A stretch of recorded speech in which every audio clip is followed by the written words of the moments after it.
So you ready for some Gandalf history? I got some for you. Today's history goes back to the 1700s, and we're going to find out who invented the chainsaw.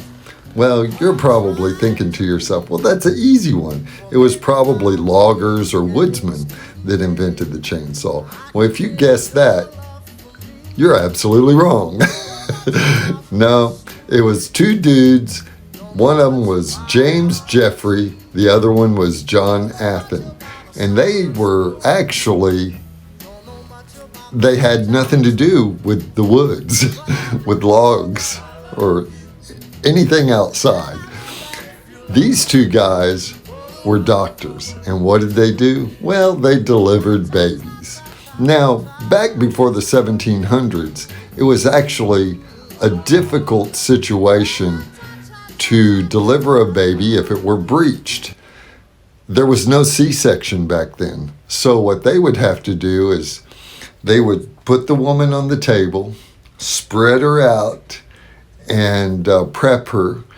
And they would take a sharp knife and cut away at the pelvic bone with a knife.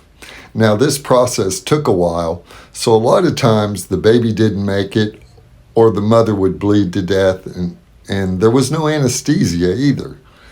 So it was very tough for the woman and the baby. So these two dudes came up with an invention of a chainsaw. Now, the first one was tough. You had to kind of get it going, get the blade going, crank it, and that blade would start moving around, and they'd cut down into the pelvic bone, and boy, that pelvic bone was just moved right out of the way with that chainsaw.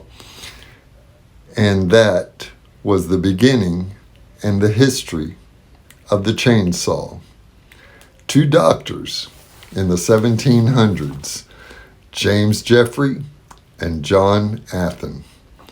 That's your Gandalf history. Peace. I love you guys, and we'll see you soon.